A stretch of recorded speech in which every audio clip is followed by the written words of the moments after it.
base at all with Judge's camp? No comment.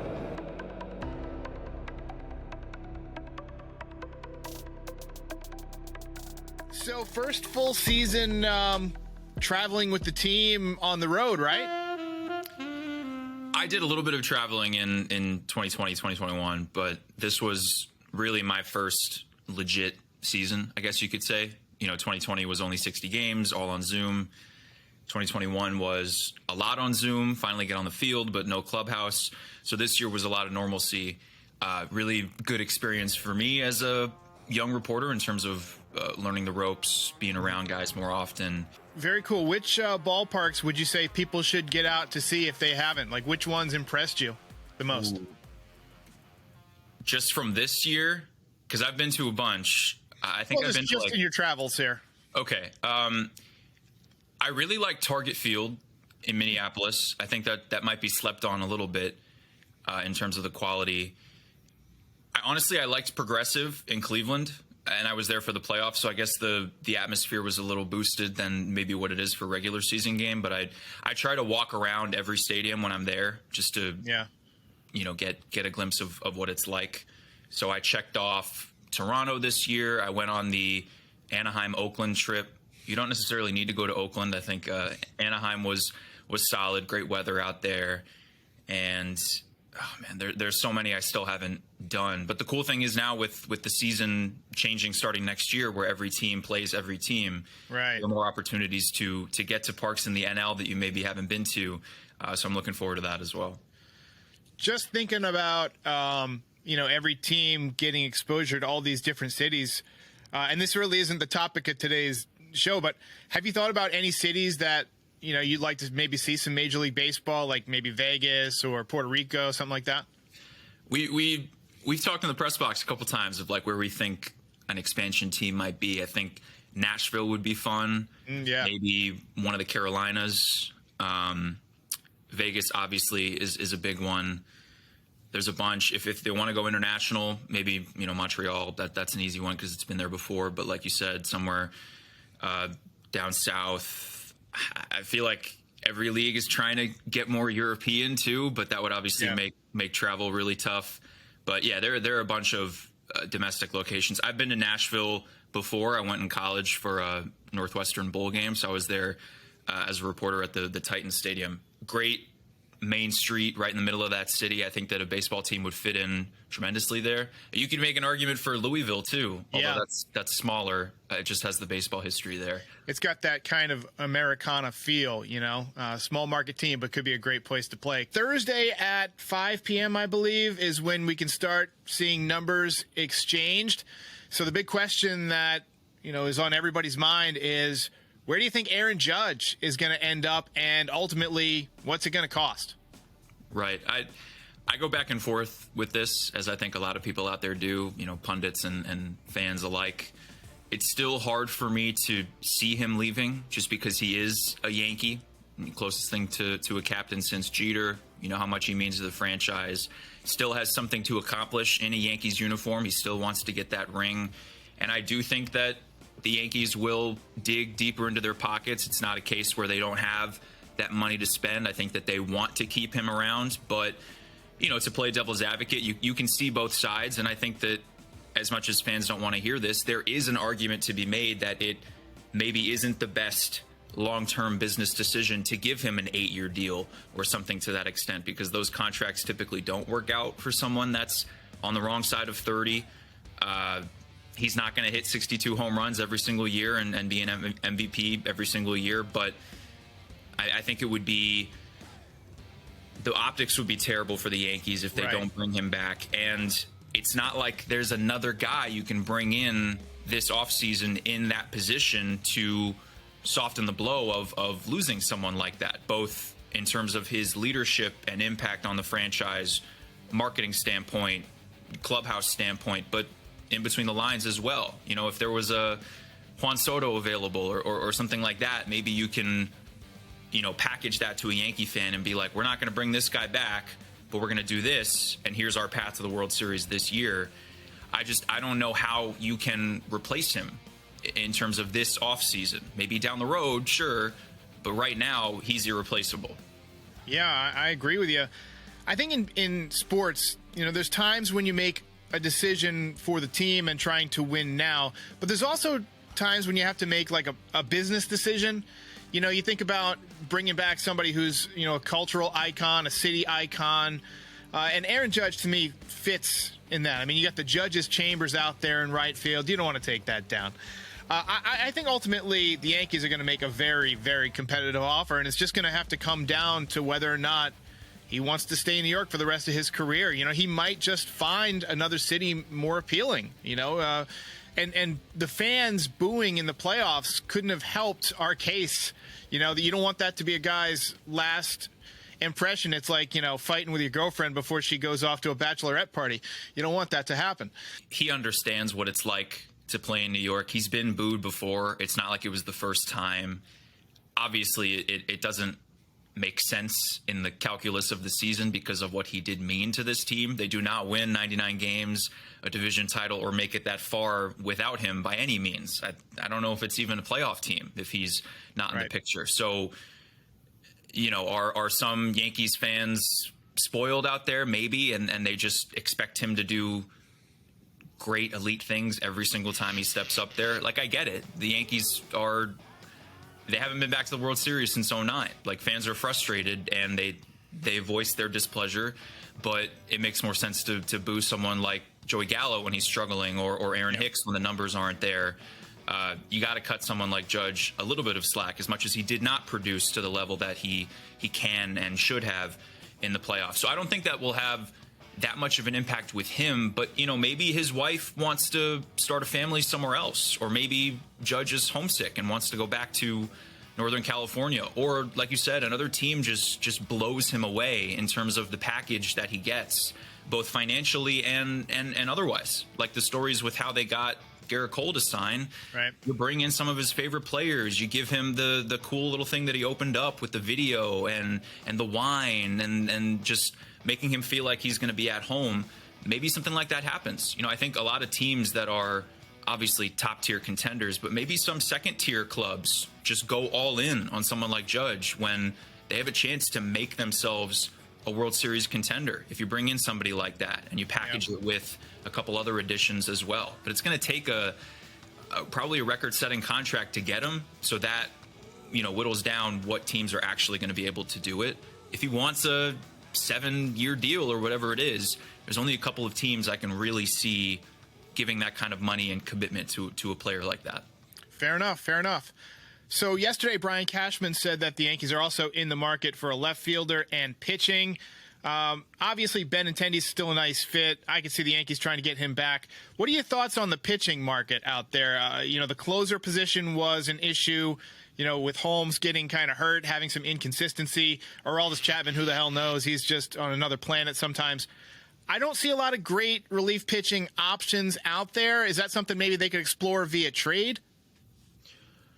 It's interesting. I think that shortstop is going to be talked about a lot this offseason, but left field and pitching are fascinating. And I'm very curious to see how the Yankees go about it. Quick with left field, I mean, they have internal options, I guess. Aaron Hicks is still under contract. You could put Oswaldo Cabrera out there because he really proved that he can play in the corner outfield. But, that's part of the reason you don't want to let Judge walk, because there aren't that many, elite corner outfielders that are available in free agency. Like, who else would they bring in to make that a huge spot in their lineup? I think Benintendi is a great fit, like you said, so we'll see. But with the pitching staff, it was so consistent and reliable for them this year, but you look at what they have right now, and I don't think they could beat the Astros again in 10 months or whatever it is later on next season. So do they want to bring in another mid to top tier starter? It would be a Justin Verlander maybe, or Carlos Rodon. I think I've seen a lot of fans are interested in him. I don't think they'll pursue DeGrom. I mean, they could bring Tyone back. They could go after like a Chris Bassett type to just strengthen the back half of the rotation, because after Montas, you don't know. And even with Montas, you don't know what you're going to get.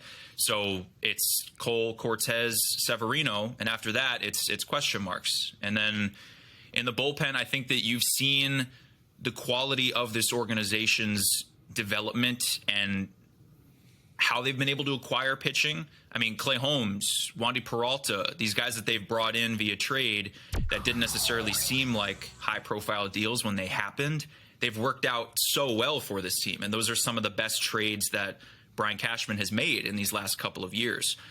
You also see guys like Michael King, and I think Clark Schmidt has shown flashes. There are guys within the organization, Greg Weisert, that they can bring up and I was impressed by him. Yeah. They can have bigger roles starting next year and beyond. So, do you bring Chad Green back, who's coming back from Tommy John? I don't necessarily see Britton coming back. I don't think Chapman comes back. And maybe they've learned their lesson in terms of spending a ton on veteran relievers, which is kind of why I think the Edwin Diaz contract is a big mistake. As much as you need your top closer back right now, in 2 or 3 years, the Mets might really regret that kind of deal like the Yankees did with Chapman, for example. Yeah, it's interesting. There's a lot of talk about the Yankees' analytics and whether or not they work. It's clear that there's some issues with their offensive analytics and how it plays in the playoffs. But one place where I think their analytics is probably pretty good is analyzing relief pitchers and figuring out things like spin rate and pitch shape and which guys will work in the bullpen. Just seeing what Clay Holmes did. He was a disaster with the Pirates, comes over and almost instantaneously was fantastic with the Yankees. Weisert, we just mentioned, looked good. Jonathan Loaizaga, he's one of those guys who, Sweeney made a great post or a great point on one of the podcasts the other day that he doesn't necessarily pitch great on short rest, like 1 day's rest, but he's really, really good when you give him a couple of days, 3 days rest. He showed that dominant stuff in the playoffs. I think that there's someone out there that you can get for less than $100 million that, can fill in and step up in the bullpen. We've seen guys like Garrett Whitlock come from out of nowhere. Shortstop, you just mentioned. So Cashman said something interesting yesterday. Somebody asked him about Gleyber Torres, and somehow that pivoted to the shortstop position. He basically wouldn't commit long-term to Gleyber Torres at second base and said that Volpe and Peraza could both duke it out for those middle infield spots to start the season. I think that's a really good option if you're trying to save money for Judge and Benintendi, is to go with some youth and just let them kind of learn on the job, take their lumps. Shift is going away. They're used to the whole pitch clock thing. But where does that leave Gleyber Torres? Is that somebody that could be dealt to? Just give me your thoughts on the infield situation. Sure. It's also fascinating. Like I was saying with Left and the pitching staff, you've seen other teams give shortstop to their youngsters. I mean, the Astros are the perfect example of that, and it worked out for them. So if they do believe that Volpe's ready, I mean, he's only been in AAA for a little bit, so that would be a jump. I think in all likelihood he starts in AAA and is called up early, midway through this coming season. But yeah, I mean, Gleyber's the odd man out because you're paying LeMahieu. You have him around for the next couple of years. Oswaldo Cabrera is an infielder. Oswald Peraza is a shortstop. So you're running out of options, and you're paying Donaldson for another year unless they somehow get rid of him. And Kiner Falefa's under contract as well. So it's kind of the same situation that we've had with this team the last couple of years, where it's just a logjam of infielders. But now it's an influx of youngsters that you want to give more playing time to really see what they're capable of. And if the organization believes that they're the answer, which is why they didn't sign a shortstop last offseason and probably why they won't this offseason, I think that they should start to use those guys there. And you saw the spark that Peraza provided. It was only 18 regular season games, I think, but his numbers were pretty tremendous as far as I'm concerned. I mean, you saw what the potential is, and his ceiling offensively is much higher than Kiner Falefa, and his defense was great. It was translating at the big league level. And Cabrera was in the corner outfield, but he's a classically trained middle infielder. So, maybe you start the season with Peraza at short, Cabrera at second, and LeMahieu at first if Rizzo doesn't come back for whatever reason. But Gleyber is such an interesting case because he had a better season this year. You started to see those offensive numbers from the form that he had in his first couple of years, but is that a trend that you can count on moving forward? I think he took a step forward defensively as well, and so he's under contract for 2 more years, I believe it is. I mean, you could keep him around, but then you got to figure out the puzzle pieces, and you don't want to stunt the development of the youngsters. Right. I think that is the most important thing. Good. Yeah. Good thought. So there's this guy that we've heard about the last few days. I don't know much about him other than he's a contact hitting outfielder from Japan. His name is Masataka Yoshida. Have you heard anything about him being posted? What do you know? I'm seeing his name for the first time, honestly, these last couple of days. Same here. Curious to see what they do, because there's a spot for someone like that in this lineup. I think that, in terms of contact hitting, you saw the perks of having someone like Isaiah Kiner-Falefa in their lineup. You take away the defensive side. He hit for average, as much as average is not, the be-all, tell-all with players these days. You want someone that's also going to be able to barrel up the baseball and have a higher OPS and put the ball in play with some thump. But, with the fact that left field, I don't know what they're going to do. If you could bring in somebody like that and know what you're going to get, because with how he's played in Japan, I haven't looked up his numbers, but it seems like he's a proven commodity in that sense. They've brought in Japanese players before. I mean, if it fits the financial, constraints that they have this offseason, if there are constraints, why not? I think that that's a position where you could take a chance on someone based on how they've played elsewhere. Because, again, there aren't that many, top-tier options in free agency. What would it be? Michael Conforto or Brandon Nimmo or something like that? I haven't looked through all of the outfielders, but that's why I think Benintendi is one of their best options to just bring back. You saw what he can do in pinstripes. As much as he started slow, they really missed him at the end of the year and in the playoffs, and I think that says a lot about the kind of impact he had on the lineup.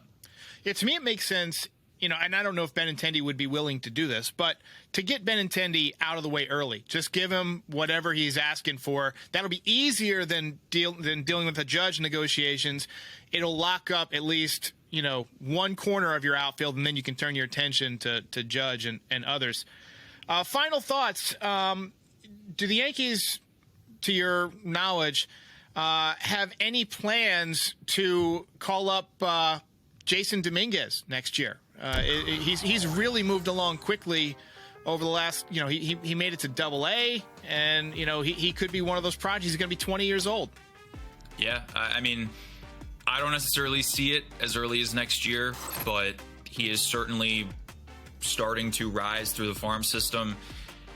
I think they're going to continue to be patient with. That's just my opinion. I mean, he is still so young, but you start to see other organizations bring those guys up and just give them a shot. I mean, what the Braves have done with giving their youngsters an opportunity and then locking them up. Yeah, there is a case to be made if you have a spot for him. Maybe. Geez, I mean, I could maybe see it if he continues to do well. Like, bring him up at the end of the year, like what they did with Peraza, just to give him a chance to be around the big leaguers and learn from everybody. Having Harrison Bader for another year makes, if he is going to be a center fielder, it makes it not necessarily that needed right now, because they have someone who they can trust in center. But it's going to happen eventually, right? I mean, he's on that track to the Bronx, and if he continues to play well and develop, it's going to happen soon. It's pretty exciting. I think for a long time, Dominguez has been this far away planet that he's so good, and you hear the reports, but you're finally starting to see what he's capable of, and he's what he was in the fall league doing well, or maybe not doing well completely, but you see the flashes, right? You see him hitting and the speed, and so at the start of the season, if you're a Yankees fan, you typically only watch the big league club. Maybe go check out a Double-A game, or when he gets called up to Triple-A, go see a game in Scranton and just see what the next product of Yankees is going to be, because he's definitely talented. Yeah, you just got to see if he's going to translate at the next level. Something you don't see from switch hitters in the minor leagues a lot is homering from both sides of the plate. I can't think of other switch hitters that have done that in recent memory for the Yankees. And he did it twice down the stretch. So that just tells me that the swing is coming into form from both sides. And the way he started off, struggling, but has really taken that upward trajectory, it really does seem like he's going to be one of those guys who could make an impact maybe sooner than people think. So that, I wonder if that would affect how the Yankees approach, left field is, do you give Benintendi a 5 or 6 year deal, when Dominguez could be up soon, and then maybe you switch Bader over to left? Just a lot of pieces coming into play for the Yanks. Yeah, everything's connected, right? I mean, what we talked about with shortstop and the infield and the corner outfield spots, you could see a very different product come opening day. And when I was in the clubhouse after Game 4, I was looking around at the nameplates and thinking, this team can look very different next spring. And maybe guys are jockeying for position internally for a spot. Maybe there are new faces or high-profile guys that are missing. I mean, there's still a chance that Judge isn't there. There's a chance that Rizzo's not there. The pitching staff could look different. Every year there are possibilities that things can change when the Yankees go into the offseason with a team that spends that much money and has expectations to win a title. But maybe more so this year than in recent years, you can see a lot of changes. And there are youngsters on the way. There are veterans that are going to come in, and they're going to give it their best shot to win a title, because it's been far too long for this fan base. As much as I think, I said this the other day on another show, like 20 to 25 other franchises would love a 99-win season with a division title, and getting 4 wins away from a World Series, running into just the better team, the team that was going to win the World Series probably regardless. So it was a successful year in that sense, but when you have the expectation to win, and it's been this long with a team like the Yankees, it is still a failure in that sense. So I think they've got to make some changes or bring back the guys that they can trust to get the job done for next year, because otherwise the optics aren't great, right, if they just continue to fall short. Max Goodman, Sports Illustrated, great job this season. I enjoyed all your stats that you would post. Always fun to read the little nuggets you dig out. That didn't sound good, but appreciate that, my man. Thanks for having me. I appreciate it. And